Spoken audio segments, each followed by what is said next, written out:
Bismillah, Assalamualaikum warahmatullahi wabarakatuh. Alhamdulillah wa kafa, wassalatu wassalamu ala nabil mustafa nabiyina wa habibina wa syafi'ana Muhammad sallallahu alaihi wasallam. Ba'd, ikhwani azzakum jami'an, alhamdulillah kita bersyukur pada Allah tabaraka wa taala yang telah memberikan kepada kita kesempatan dan kemudahan untuk beramal saleh, di mana di kesempatan hari ini mungkin insyaallah banyak hal yang sudah kita kerjakan, dari sholatnya, membaca Al-Qur'annya, kemudian ditambah dengan satu keistimewaan pada hari ini, yaitu berpuasa. Maka ini adalah kenikmatan Allah berikan kepada kita semua. Dan ikhwani karam a'azzanikum jami'an,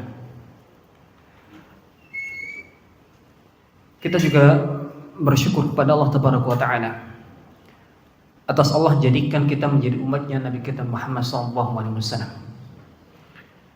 di mana ini adalah sebuah kebanggaan yang seharusnya ada pada diri kita.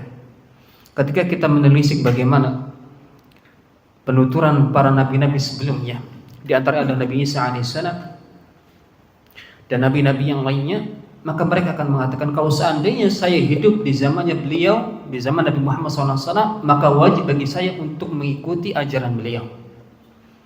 Maka wajib bagi para nabi untuk mengikuti ajaran Nabi kita, Nabi Muhammad SAW, dan kita punya kesempatan itu. Sebab itu, ini adalah kenikmatan yang besar, ikhwani karam a'azzanikum jami'an. Beberapa kali kita singgung berkaitan tentang nikmat iman dan Islam. Seringkali kita tidak bisa merasakan betapa besarnya nikmat Islam itu karena kita terlahir sudah dalam keadaan Muslim. Berbeda dengan teman-teman kita yang mungkin dahulunya bukan seorang Muslim, non-Muslim. Kemudian Allah berikan hidayah ketika dewasanya, maka mereka benar-benar akan merasakan nikmatnya keimanan dan keislaman. Dan itu tercermin bagaimana semangat mereka belajar setelah memeluk agama Islam. Banyak di antara mereka yang meskipun baru 2 tahun, 3 tahun masuk ke dalam agama Islam, keilmuan tentang Islam, pengetahuan mereka tentang syariat agama Islam lebih dibanding kita. Apa sebabnya? Karena mereka merasakan, mereka benar-benar merasakan nikmatnya Islam. Sedangkan kita, ya, karena Islam sejak lahir, dan kita tidak pernah kemudian menggali bagaimana besarnya agama Islam ini, sehingga kita menganggap Islam itu hanyalah biasa-biasa saja. Maka bersyukurlah ikhwan ikram a'azzanikum jami'an. Allah telah berjanji kalau kita bersyukur atas nikmat Allah berikan, la azidannakum, Allah pasti akan tambahkan dengan nikmat yang lainnya. Ikhwan ikram a'azzanikum jami'an. Dan kita apresiasi semuanya kepada teman-teman semuanya yang telah hadir di majelis ini, di mana antum-antum semua telah disibukkan dengan perkara dunia yang melelahkan. Akan tetapi antum semua tetap menghadiri kajian ataupun majelis ilmu. Maka ini adalah nikmat yang besar dan perjuangan yang besar. Maka ahlan wa sahlan bi hudurikum. Selamat datang atas kedatangan antum semuanya. Dan insyaallah ikhwan kiram a'azzanikum jami'an, akan ada tema yang kita anggap remeh juga di kesempatan malam ini. Akan tetapi kalau kita lebih mendalami, ada pahala-pahala yang besar yang terselip di dalamnya. Ikhwan fillah ma'azzanikum jami'an, sering kita mampir ke rumah saudara, ke rumah teman, ke rumah tetangga, ataupun teman kita yang sama mes mungkin. Pernahkah kita memperhatikan adab ketika kita berkunjung kepada teman kita? Apa adab-adabnya? Pernahkah kita pelajari? Atau langsung ketuk pintu langsung masuk? Apa yang biasa kita lakukan? Salam dulu, terus ya sebelum dibuka langsung kita buka dulu. Ya banyak sebenarnya aturannya. Ketika kita ingin berkunjung kepada sesama manusia, maka banyak aturan yang harusnya kita indahkan. Ketika kita ingin berkunjung kepada saudara kita, ucapkan salam terlebih dahulu. Kemudian tidak pas di depan pintu, kita harus ada di samping kanan ataupun kiri. Kemudian mengetok pintu dengan ketukan yang sedang tanpa gedor-gedor keras-keras, dan banyak hal lainnya. Ini adalah kaitannya dengan sama makhluk. Lantas bagaimana kalau kita mampir ke rumahnya Allah Subhanahu wa taala? Dan ini maksud rumah Allah Subhanahu wa taala yang akan kita bahas adalah masjidnya Allah Tabaraka wa taala. Dan di kesempatan hari ini, di waktu ini kita berada di rumah Allah Tabaraka wa taala. Berarti kita menjadi tamunya Allah Subhanahu wa taala. Tentunya punya aturan ya, ikhwan. Kita masuk ke dalam tempat teman kita saja punya aturan yang sudah diatur sedemikian rupa di dalam agama Islam. Maka di dalam masjid rumahnya Allah Subhanahu wa taala kita punya aturan yang lebih. Kita ingin mampir ke ruang atasan saja, kita harus pakai pakaian yang komplit, harus beradab, harus beretika. Lantas bagaimana ketika kita ingin berkunjung menemui Rabb kita Allah Tabaraka wa taala di rumahnya? Maka tentunya ada hal-hal yang harus kita perhatikan. Dan kalau kita menerapkan hal yang memang sudah diatur dalam agama Islam, terapkan di dalam jiwa kita, terapkan di dalam hati kita. Apa yang kita lakukan ketika sesuai dengan adab-adab yang telah diperintahkan oleh Allah dan Rasulnya di dalam rumahnya, maka kita akan mendapatkan pahala di sisi Allah Subhanahu wa taala. Di antara adab-adab yang harus kita perhatikan, harus kita jalankan ketika mampir ke rumah Allah Tabaraka wa taala adalah an-nahyu an huduril masajid liman akala thawma awil basala wa nahwahuma. Kita dilarang masuk ke dalam masjid kalau masih membawa bau-bau yang enggak sedap. Kalau di zaman dahulu, di zaman Nabi Muhammad SAW, sering para sahabat itu hobi makan dua makanan yang baunya enggak enak, yaitu bawang putih dan bawang merah. Ya, bawang putih dan bawang merah itu menjadi jambal, cemilan. Ya, bukan kemudian dimasak ya, tapi menjadi tambahan menu. Ya, bukan dimasak bersama lauk-lauk yang lainnya, tidak. Dan kita tahu semua, namanya bawang dan berambang itu kalau sudah makannya kebanyakan, baunya enggak sedap. Dan ini dilarang oleh Rasulullah SAW. Ketika kita makan hal tersebut, maka kita dilarang untuk masuk masjid terlebih dahulu. Sebagaimana sabda Rasulullah SAW, beliau pernah mengatakan, "Man akala thawman aw basalan falyatazilna aw qala falyatazil masjidana wal yaqut fi baitihi." Rasulullah SAW mengatakan, barang siapa yang baru makan bawang putih ataupun bawang merah, jangan dekat-dekat ke masjid kita dulu. Jangan pergi ke masjid dulu. Berdiam dulu di rumahnya sampai bau itu hilang. Entah itu dengan gosok gigi, entah itu dengan hal-hal yang lainnya. Intinya baunya itu hilang. Apa sebabnya? Rasulullah SAW menjelaskan di hadis yang lain, li'annal malaikata tata'adza bima yata'adza bihil ansu. Karena sesungguhnya malaikat ini merasa terganggu sebagaimana manusia merasa terganggu. Teman-teman kita yang sama-sama mampir ke rumahnya Allah Subhanahu wa taala menjadi jamaah, apabila kita membawa bau-bau yang enggak enak, mereka terganggu atau tidak? Terganggu. Maka demikian pula para malaikat. Jadi malaikat pun merasa terganggu dengan bau-bau yang tidak sedap. Kalau tadi disebutkan apa? Bawang putih, bawang merah. Kemudian para ulama menjelaskan, apakah hanya cukup dua benda ini saja? Ternyata tidak. Bukan dua benda ini saja, tapi seluruh hal yang menimbulkan bau gak enak. Apapun yang menimbulkan bau gak enak, menimbulkan bau tidak sedap, tidak boleh kita bawa ke dalam rumahnya Allah Subhanahu wa taala. Apa contohnya lain? Bau keringat. Terus apa lagi? Ya? Pete. Ya, apalagi makan pete, makan jengkol. Imam baca waladhdallin, amin, bau semuanya. Pete, jengkol, durian. Ya, durian juga iya. Terus apa lagi? Ya? Termasuk yang diasap. Sama. Itu termasuk dalam larangan. Para ulama menjelaskan termasuk yang asap itu. Itu juga dilarang di dalam agama Islam. Ketika kita habis menghisap yang berbau-bau itu, kita sebenarnya dimakruhkan untuk langsung datang ke masjid. Ya, terlepas dari nanti kita bahas itu ya, bahas tentang rokoknya. Tapi ketika kita membau bau tersebut, entah di mulut kita ataupun badan kita, para ulama menjelaskan ini termasuk dari bentuk yang Rasulullah SAW larang. maka hilangkan bau tersebut sebelum antum masuk ke masjid. Dan seharusnya bisa antum hilangkan semuanya. Ustaz, berat Ustaz. Nggak bisa. Udah terlalu lama, udah terlalu candu. Sebenarnya bukan karena tidak bisa. Pernahkah kita menengok ketika bulan Ramadan, selama sebulan penuh, orang yang terbiasa merokok pun bisa meninggalkan. Maka sebenarnya bukan alasan tidak bisa, mau atau tidaknya. Ya, berkaitan tentang mau atau tidaknya. Dan ikhwan fillah a'azzani jami'an. Secara singkatnya para ulama sepakat bahwasanya rokok itu adalah yang haram. Ya, rokok adalah haram. Ya mungkin ada yang sebagian berhujjah dengan perkataan dari mazhab Syafi'iyah. Ada sebagian yang mengatakan makruh. Ya, ada sebagian yang mengatakan makruh. Kenapa mereka mengatakan makruh? Ikhwan fillah. Sesungguhnya penghukuman sesuatu ya al-hukmu ma'a illatihi. Namanya hukum itu tergantung bagaimana kita bisa memunculkan alasannya apa. Orang-orang terdahulu tentunya penelitiannya tidak sama dengan penelitian zaman sekarang.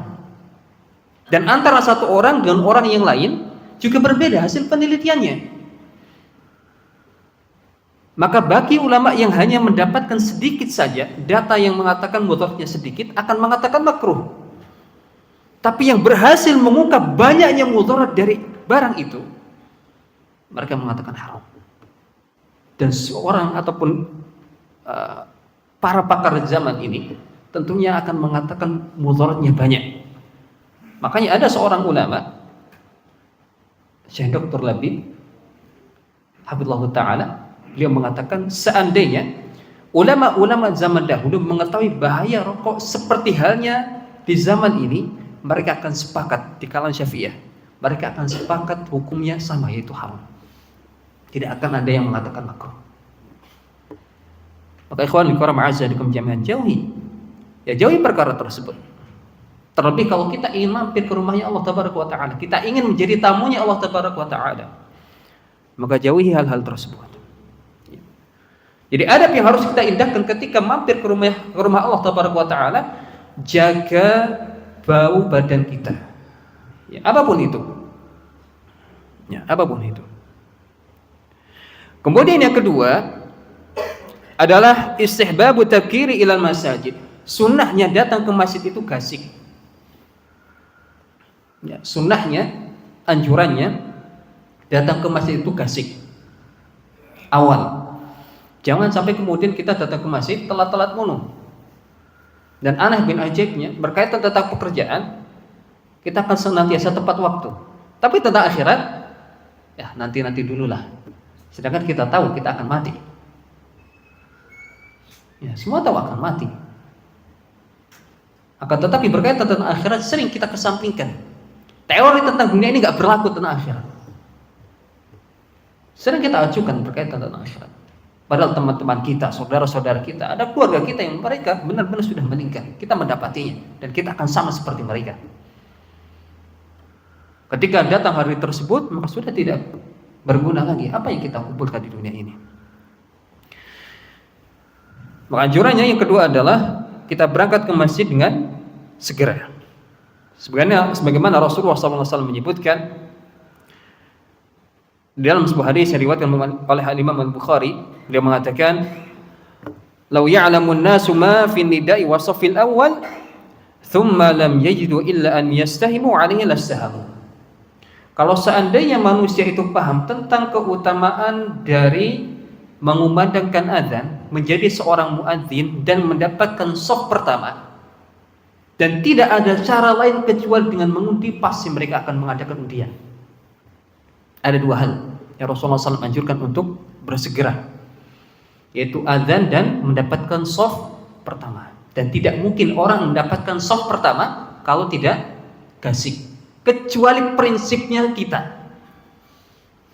Apa prinsip kita? Monggo, jangan saja yang di depan, saya tak di belakang. Biasanya ngejar kipas ataupun AC. Kita disuruh berlomba-lomba. Ya, kita disuruh berlomba-lomba dalam dua hal ini, yaitu berkaitan tentang adzan, menjadi muadzin ataupun mendapatkan shaf pertama. Sehingga di hadis yang diriwayatkan oleh Imam Ahmad, Rasulullah SAW telah mengatakan, Innallaha wa malaikatahu yusalluna ala shaffil awal, di dalam riwayat yang lain ala sufufil muqaddimah. Sesungguhnya Allah dan para malaikat itu akan senantiasa mendoakan bagi orang-orang yang mendapatkan shaf pertama. Kita bukan didoakan oleh sesama makhluk, tapi langsung Allah Subhanahu wa taala dan malaikatnya yang mulia, yang tidak pernah bermaksud kepada Allah Tabaraka wa taala. Ini keutamaan yang besar, ikhwan. Di mana kita sering meminta doa kepada teman-teman kita, meminta kepada saudara-saudara kita, fulan, doakan saya, doakan kebaikan kepada saya. Ini yang mendoakan kita, bukan sesama makhluk, tapi Allah Subhanahu wa taala langsung. Maka apakah tidak mau kita mendapatkan doa dan salawat dari Allah Tabaraka wa taala? Kemudian yang kedua tadi adalah tentang azan. Ya, azan juga termasuk hal yang dianjurkan kita untuk saling berebut. Tapi lagi-lagi ikhwan, kita hidup di Indonesia yang seringnya bukan saling rebutan untuk siapa yang azan, tapi saling jorok-jorokan siapa yang azan. Antum sajalah, kamu sajalah, jenengan sajalah.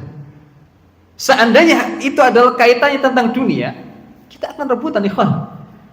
Jangan nilai yang besar, 100.000 misalnya, ada di depan, kemudian dihadapkan dengan 10 orang, silakan siapa yang mau ngambil, berebut atau jorok-jorokan? Saya akan berebut siapa yang mendapatkan. Bukan kemudian antum saja. Hanya 100.000 ikhwan. Lantas bagaimana dengan akhirat?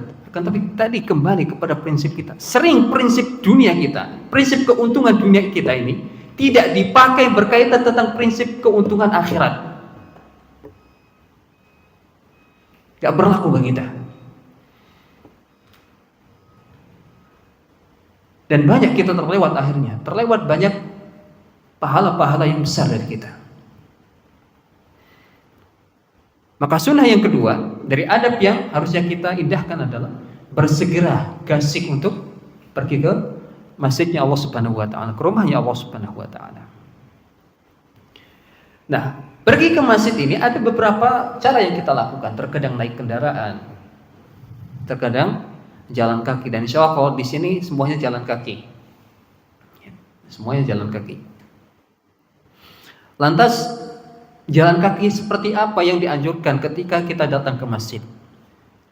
Maka kita masuk ke dalam hal yang ketiga berkaitan tentang adab kita masuk ke masjid, masuk ke dalam rumahnya Allah Subhanahu wa taala.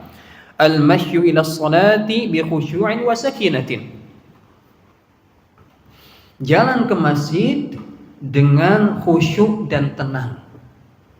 Ya, kalau kita mau datang ke masjid, apalagi untuk menegakkan sholat, hendaknya dengan khusyuk dan tenang.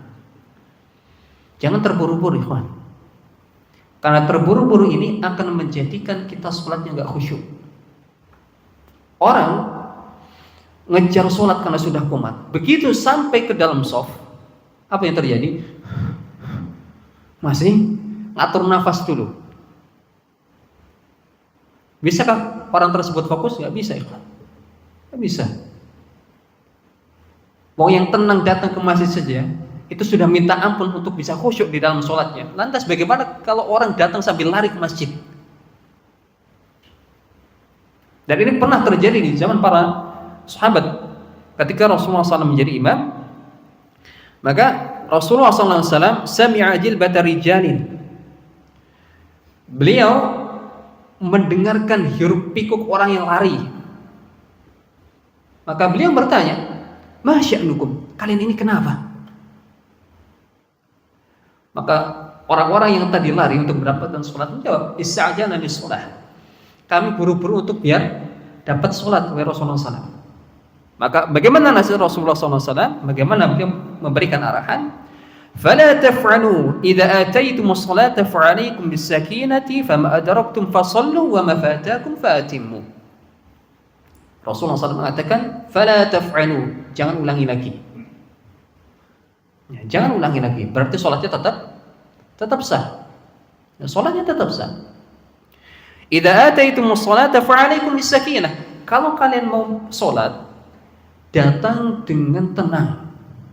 Ya, datang dengan tenang. Wa ma adraktum fasallu. Apa yang kalian dapatkan dari hay'ah ataupun gerakan imam, sholatlah dalam gerakan tersebut. Kalau imam ruku, ya sudah, kita langsung ruku. Tidak harus kemudian kita nunggu imam rakaat yang setelahnya. Imam sedang sujud, ya kita langsung sujud. Ya, takbiratul ihram, kemudian takbir dan sujud. Ya, tidak harus kemudian kita menunggu imam bangkit pada rakaat berikutnya, tidak perlu. Wa ma fatakum fa'atimmu. Dan kalau memang kurang rakaatnya, kurang 1, kurang 2, nanti baru kemudian dilengkapi. Ya, nanti kemudian baru dilengkapi. Makanya menjadi perhatian ikhwan fillah jami'an. Jangan pernah terburu-buru ketika datang untuk menunaikan ibadah sholat, meskipun sudah qomat. Ya, meskipun muadzin sudah mengumandangkan qomatnya, maka tidak boleh terburu-buru. Karena esensi dari sholat, isi dari sholat untuk khusyuk itu lebih penting dibanding kita mendapatkan rakaat secara full. Kita mungkin mendapatkan rakaat pertamanya dengan cara kita berlari, tapi kita tidak mendapatkan khusyuknya di dalam sholat. Maka jangan pernah kemudian mengejar sholat dengan cara kita berlari. Ya, datang ke masjid dengan tenang, ya, dengan khusyuk. Baik, tadi sudah berapa? 3. Apa saja?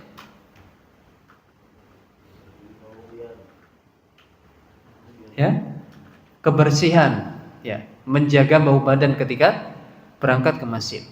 Yang kedua, lebih awal, anjurannya adalah awal datang ke masjid.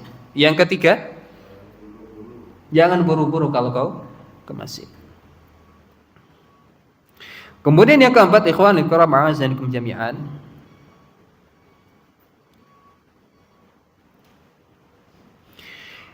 ketika kita masuk masjid, dan ini insyaallah antum semua sudah tahu semuanya. Kalau kita masuk ke masjid, dahulukan kaki sebelah kanan. Kalau keluar sebelah kiri.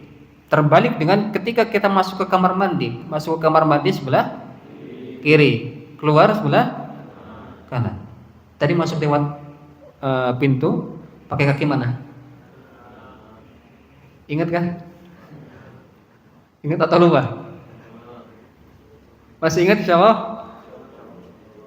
Ya, sebagian ingat, rata-rata lupa. Ini adalah hal yang sepele, ikhwan, akan tetapi mengandung pahala di sisi Allah Subhanahu wa taala. Apa dalilnya? Rasulullah SAW menyebutkan, beliau dikisahkan bahwasanya Rasulullah SAW yu'jibuhu tayammunu fi tana'ulihi wa tarujjulihi wa fi sya'ni kullihi. Rasulullah SAW ini hobi mendahulukan sebelah kanan di dalam memakai sandal, kemudian bersisir, dan dalam segala kegiatan yang baik-baiknya. Termasuk kegiatan yang baik adalah masuk ke dalam masjid. Ya, masuk ke dalam masjid adalah sesuatu yang baik, maka kita dahulukan sebelah kanan terlebih dahulu. Kalau kita memang niatkan karena Allah Subhanahu wa taala, kita akan dapatkan pahala itu. Jadi masuk ke dalam masjid ternyata banyak pahalanya. Tadi kita berusaha untuk mengkondisikan badan agar badannya harum, itu sudah mendapatkan pahala. Kemudian melangkahkan kaki ke masjid sudah mendapatkan pahala dan menggugurkan dosa. Kemudian apa lagi? Datang lebih awal kita akan mendapatkan pahala. Masuk ke dalam masjid dengan kaki kanan langsung kita dapatkan pahala.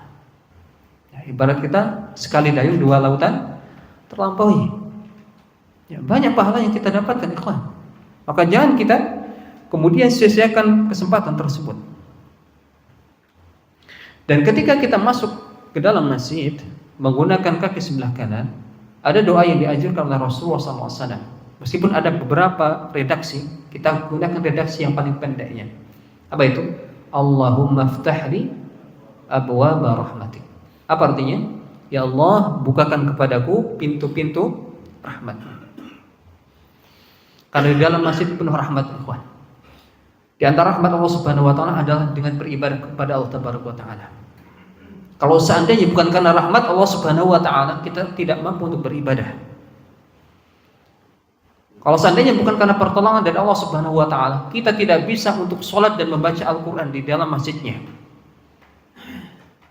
Ikhwan fillah a'azzanikum jami'an. Kita bisa menegakkan amalan ibadah bukan karena kehebatan kita, bukan. Bukan karena kita fisiknya masih bisa, bukan. Betapa banyak orang yang fisiknya lebih hebat daripada kita, tapi Allah tidak berikan hidayah untuk melakukan hal yang sama.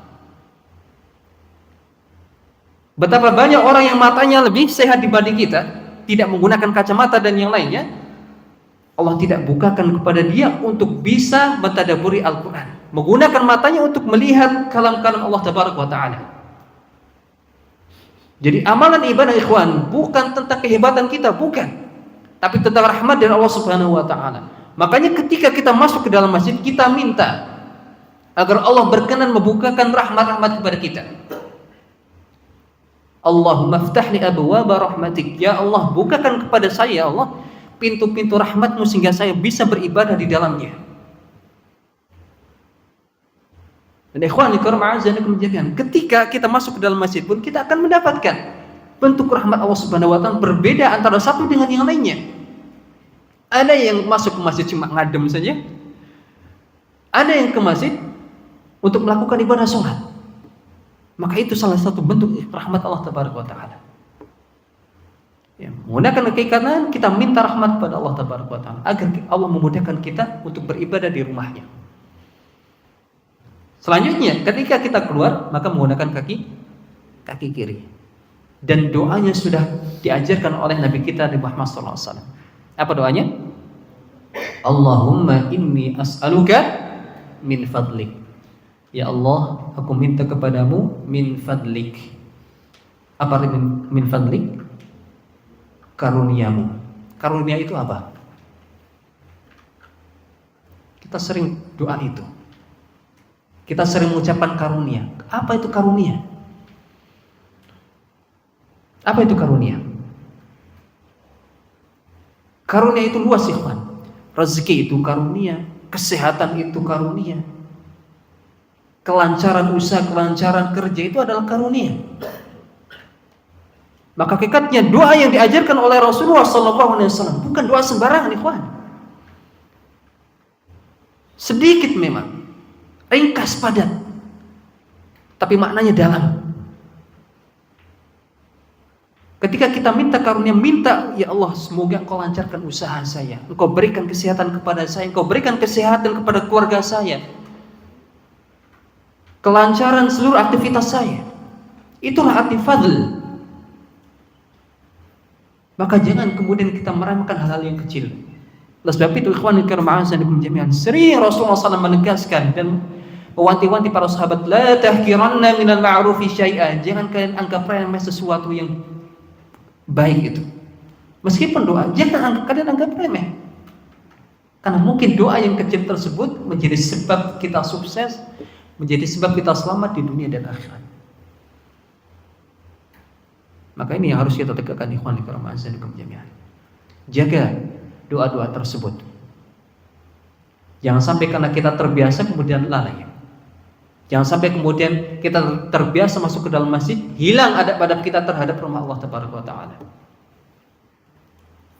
Dan kalau kita menegakkan adab-adab tersebut karena Allah Tabaraka wa Ta'ala, insyaallah Allah akan berikan pahala yang besar kepada kita, ikhwan fillah jami'an. Allahumma amin. Baik. Kemudian ikhwan fillah jami'an, selain adab yang keempat, yaitu kita masuk menggunakan kaki kanan dengan doanya, masuk kemudian keluar menggunakan kaki kiri dengan doanya pula. Maka kita masuk ke dalam adab yang kelima, yaitu istihbabu ada'i tahiyatil masjid 'inda dukhulil masjid. Anjurannya ketika kita masuk ke dalam masjid bukan langsung duduk, enggak ngadem dulu. Apa anjurannya? Anjurannya menegakkan atau mengerjakan sholat tahiyatul masjid. Salat tahiyatul masjid. Dan para ulama menganjurkan ketika kita menunaikan tahiyatul masjid jangan duduk dulu. Ya, jangan duduk dulu. Meskipun menjadi khilaf dengan para ulama ya. Di antara Syekh Utsaimin sampai pernah menjelaskan, kalau seandainya ya minuman-minuman itu ditaruh di dalam masjid, itu ada minuman, kemudian ditaruh di dalam masjid. Kita ingin minum dan ingin menunaikan sholat tahiyatul masjid. Apa anjurannya? Apakah kita minum sambil berdiri atau sambil duduk? Maka Syekh Utsaimin menjelaskan, silakan, lebih baiknya sambil berdiri, kemudian antum sholat tahiyatul masjid. Saking pentingnya tahiyatul masjid sebelum duduk. Meskipun bahasan tentang minum ini bolehkah sambil berdiri ataupun duduk, ini menjadi pembahasan yang panjang. Ya, pembahasan yang panjang di kalangan para ulama. Ada dua dalil yang seolah bertentangan dan di situ memang dibahas panjang lebar oleh para ulama. Ala kulli hal, ketika kita masuk ke masjid hendaknya kita awali dengan tahiyatul masjid dahulu. Boleh kita gabung dengan yang lainnya. Ya, ketika kita menggunakan mengerjakan tahiyatul masjid, kita satukan niatnya. Ya, isyirakun niyah dengan sholat qobliyah misalnya. Boleh. Jadi dalam 2 rakaat tersebut kita mendapatkan 2 pahala. Pahala tahiyatul masjid dan pahala sholat qobliyah. Bagaimana caranya? Bedakan dengan niat. Ya, sebelum takbiratul ihram kita niatkan 2 rakaat tadi dengan niatan tahiyatul masjid dan sholat qobliyah. Ya. Kalau memang waktunya tidak memungkinkan. Tapi kalau waktunya memungkinkan, lebih baik tentunya dipisah. Ya, tentunya dipisah. Karena semakin banyak rakaat, semakin banyak pahalanya. Ya, semakin banyak pahalanya. Akan tapi intinya boleh kita gabungkan antara 2 niat tadi. Ya, 2 niat tadi yaitu niat tahiyatul masjid dan sholat qobliyah. Baik. Kemudian apakah memang di dalam masjid ini nggak boleh kita ngadem? Ya, nggak boleh kita ngadem di masjid ataupun kita tiduran di masjid. Boleh atau enggak? Boleh atau tidak? Ya, kalau di masjid office lama ada tulisannya, operator tidak boleh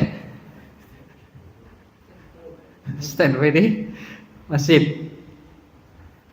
Ya boleh atau tidak secara hukum asalnya? Secara hukum asal boleh. Ya, secara hukum asal itu kita tiduran di masjid itu boleh. Sebagaimana dahulu di zaman Nabi Muhammad SAW ada orang-orang yang dikenal dengan penduduk suffah. Ya, ada penduduk suffah. Ya, orang-orang yang nggak punya. Ya, orang-orang yang tidak punya harta, maka mereka tinggal di masjid, ya sekitaran masjid, dan mereka pun kalau tidur di dalam masjid, dan itu tidak pernah diusir oleh Rasulullah SAW. Maka ini salah satu bukti dan dalil boleh kita tidur di masjid itu boleh. Ya hukum asal itu boleh. Makanya aneh bin ajaib, ketika ada masjid, ada pembangunan masjid, mereka mengadakan donasi di tengah jalan. Ya, kemudian masjid tersebut sudah terbangun, dikunci. Hanya dibuka ketika waktu sholat saja. Ya, selain waktu sholat dikunci, sehingga ada orang mau istirahat, orang mau sholat karena ketinggalan, nggak bisa. Padahal masjid ini punya umum, ikhwan. Kecuali kalau masjid pribadi silahkan, itu hak antum. Tapi apabila ini adalah masjid umum, buka 24 jam. Ya, bukan 24 jam. Dan boleh orang istirahat di dalam masjid. Hukum asalnya. Ya ini hukum asalnya. Tapi kalau kita berada pada sebuah perusahaan dan perusahaan itu punya aturan, ya seperti tadi, operator tidak boleh di masjid, maka patuhi, ikhwan. Apa sebabnya? Karena kita itu tergantung dengan akad yang sudah kita setujui dengan perusahaan tersebut. Al-mu'minu ala syurutihim. Seorang mukmin sejati itu tergantung bagaimana akadnya sudah terjalin. Dan itu sudah menjadi akad, ikhwan. Itu sudah menjadi peraturan perusahaan. Maka tidak boleh. Ketika antum memaksakan, itu termasuk pelanggaran. Jadi dalam agama Islam pun tidak dibenarkan. Hukum asalnya boleh kita istirahat di dalam masjid. Tapi ketika nanti menyangkut pada perusahaan yang antum ada di dalamnya dan itu sudah disepakati bersama, maka ini menjadi pelanggaran. Pelanggar di dalam perusahaan dan pelanggar di dalam syariat. Maka bedakan ikhwan antara keadaan yang pertama dengan keadaan yang kedua. Baik. Kemudian adab setelahnya adalah kita tidak boleh melakukan transaksi di dalam masjid. Ya, kalau kita masuk ke dalam rumah Allah, masuk ke dalam masjid, tidak boleh kita mengadakan transaksi di dalam masjid. Sampai Rasulullah SAW menganjurkan sebuah doa, bagi siapa yang mengadakan transaksi di dalam masjid, la arbahallahu tijarataka. Semoga Allah tidak menjadikan perdaganganmu untung, alias apa? Rugi. Semoga perdaganganmu, perniagaanmu rugi. Rasulullah SAW menganjurkan bagi siapapun yang mendapati temannya melakukan transaksi dalam masjid untuk mendoakan dengan doa ini. Dan di zaman kita, transaksi itu tidak harus kemudian berhadapan-hadapan. Antum buka Shopee, buka apa lagi? Tokopedia, apa lagi?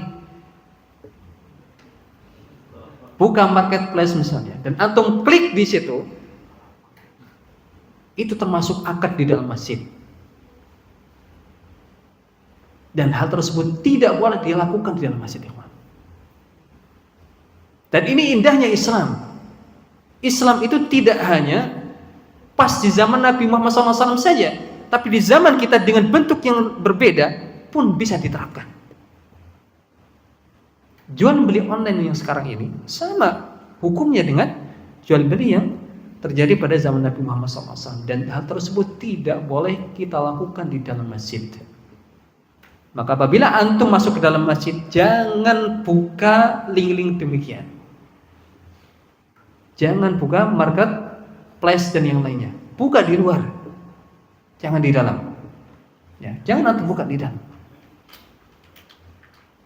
Karena boleh jadi barang antum yang nanti akan dibeli atau barang yang antum beli tidak mendapatkan keberkahan karena antum melanggar aturan ini.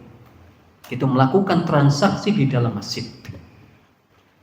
Kita sudah banyak dilalaikan oleh dunia di luar masjid. Masa kita masuk ke dalam masjid masih bawa-bawa dunia? Masih kurang berapa lagi? Masih kurang banyak berapa lagi?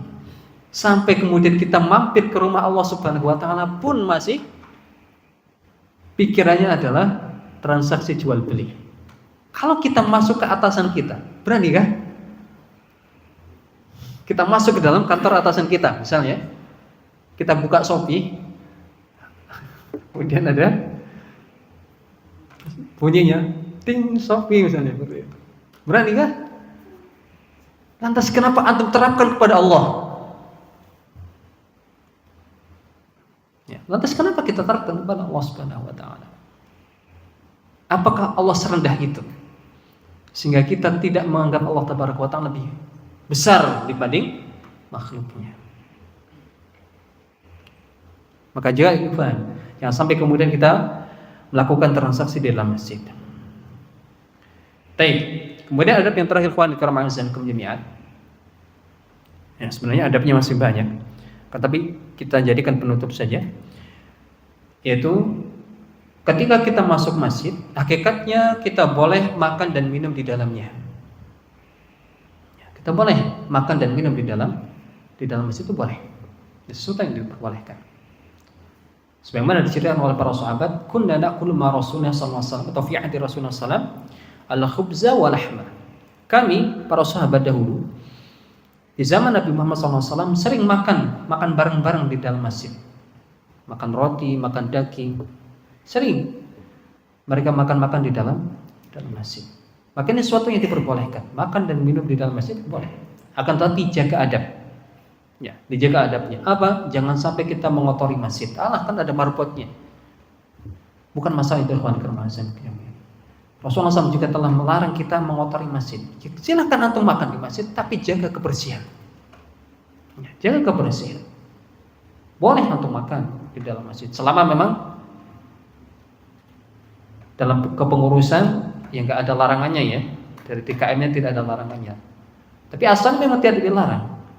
Ya, asal tidak dilarang. Tapi kalau sudah ada larangannya, hati-hati ikhwan. Nanti antum bisa diusir dari itu. Tapi intinya boleh. Ya, intinya diperbolehkan. Kalau kita makan dan minum di dalam masjid itu sesuatu yang diperbolehkan, akan tapi jaga adab.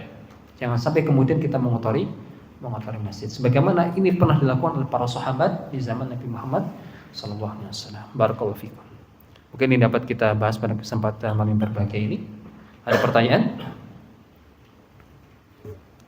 Tidak ya?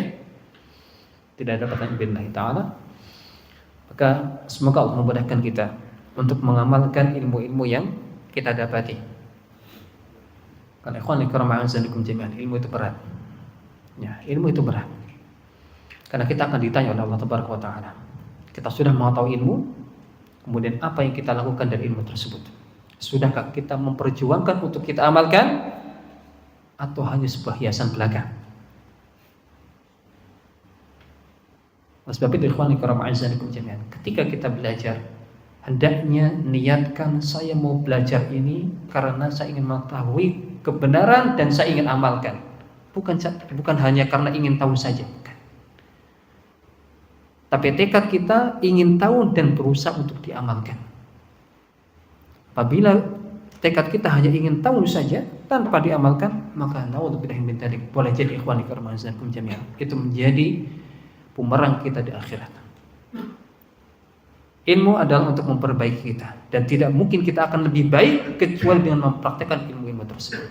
Maka semoga Allah memberikan taufik kepada kita untuk mengamalkan setiap ilmu yang kita dapatkan, dan Allah jadikan hal tersebut menjadi perbekalan kita menghadapinya. Barakallahu fikum. Kita tutup dengan doa kafaratul majlis. Subhanallah bihamdika asyhadu an la ilaha illa anta astaghfiruka wa atubu ilaik. Assalamualaikum warahmatullahi wabarakatuh.